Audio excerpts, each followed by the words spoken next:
गया कि वहां मंदिर है, नीचे है, सब सिद्ध हो चुका है, फिर भी न्यायालय में प्रकरण है और लंबा हो रहा है।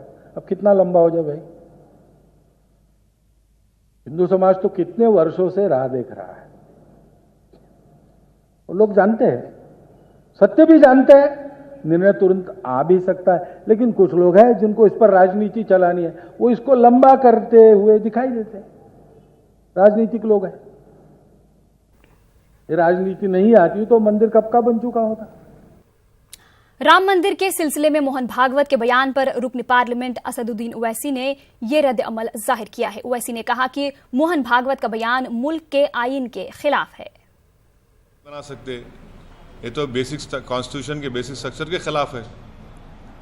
ये राइट टू इक्वालिटी का वायलेशन होगा। मगर करिए, आप कौन रोक रहा है? आप टोटलिटेरियन आइडियोलॉजी में भरोसा करने वाले हैं, यकीन करने वाले हैं। आपकी सरकार है जो टोटलिटेरिज्म को प्रमोट करती है, तो करिए आप। नहीं, कंसेंसस तो ये टोटलिटेरिज्म की मिसाल है ना, ये सरकार और आरएसएस। ये तो इग्नोरेंट हैं, लॉ को जानते नहीं हैं। वो ये चाहते हैं कि अपनी बात को सच साबित करने के लिए कुछ भी करना चाहते हैं लोग। Because this is a clear example when a nation is converted into totalitarianism. This is an example of that. So RSS and BJP believes in totalitarianism. They do not believe in pluralism or in rule of law.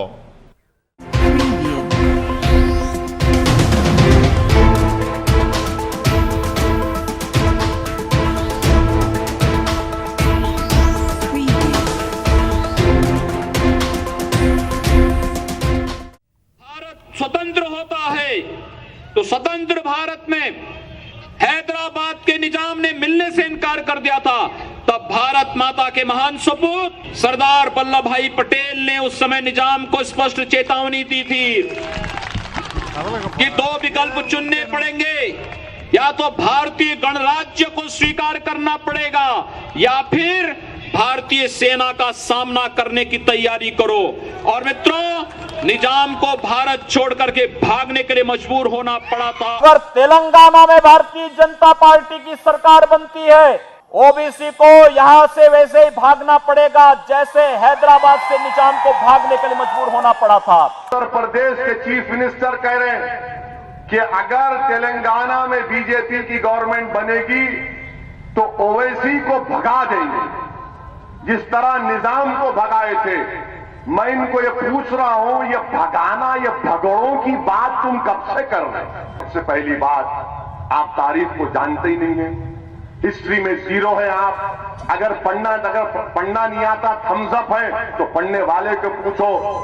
अगर आप पढ़ते तो मालूम होता कि निजाम हैदराबाद छोड़ के नहीं गए, राज प्रमुख उनको बनाया गया था। मीर उस्मान अली खां को राज प्रमुख बनाया गया था। और जब चीन से जंग हुई तो यही निजाम ने अपना सोना पेश किया। आप निजाम को कह रहे, निजाम नहीं भागा भाई। अगर आप चलने तैयार है तो खबर पे जाके दो फूल डाल के आएंगे, चलो मेरे साथ चलते। आप सुनो, उत्तर प्रदेश के चीफ मिनिस्टर, ये हिंदुस्तान मेरे बाप का मुल्क है, कोई नहीं निकाल सकता मुझे।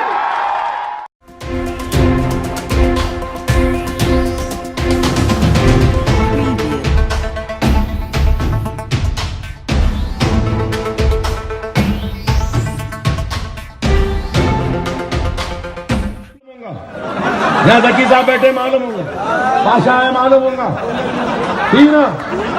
वो उमा होटल में एक बटलर था, मालूम आपको?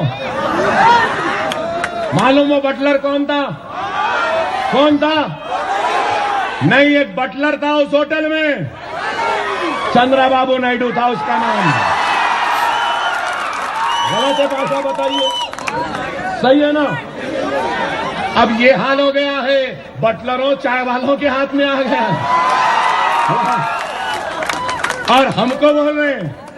और अगर राहुल तुझे हिंदुस्तान का तख्त चाहिए ना, तो तुझे भी दारुस्सलाम आना पड़ेगा।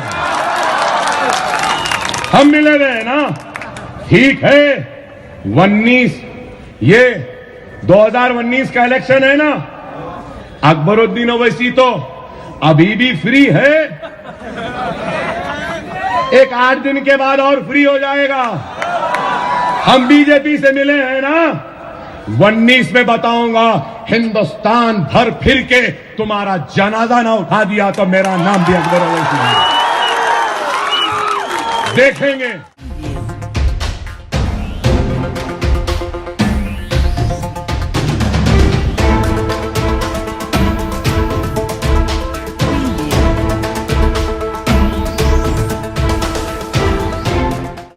यहाँ जकी साहब बैठे मालूम होगा, पाशा है मालूम होगा, ठीक ना।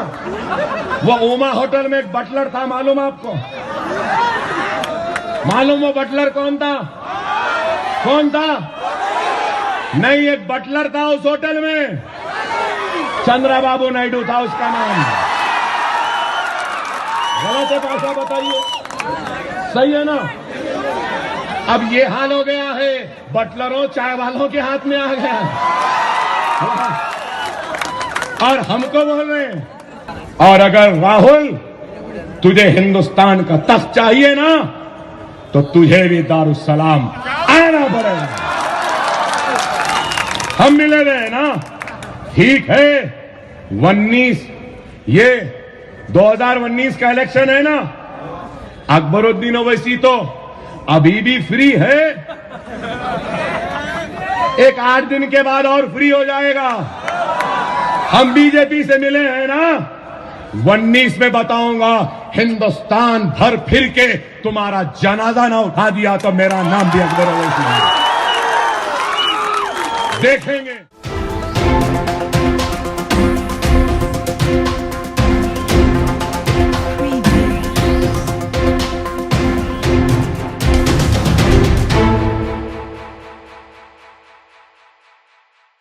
मुस्लिम कम्युनिटी में ये एक रियलाइजेशन है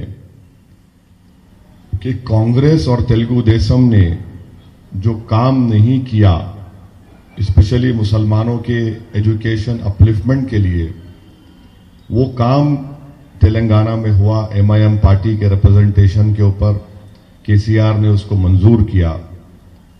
आज 50,000 Muslim boys and girls Telangana minority residential schools में पढ़ रहे हैं। बच्चियों का स्कूल और हॉस्टल अलग, बच्चों का हॉस्टल स्कूल अलग। एक एक बच्चे के ऊपर 1,20,000 का खर्चा गवर्नमेंट कर रही है। और सब दुनिया जानती है कि मुसलमानों का बिगेस्ट प्रॉब्लम इलिटरेसी है। वो काम हो रहा है। ओवरसीज स्कॉलरशिप की स्कीम है। हम जाके केसीआर से मिलके बोले, आज आपको जानकर खुशी होगी कि 2 साल में nearly 900 Muslim minority boys are studying in UK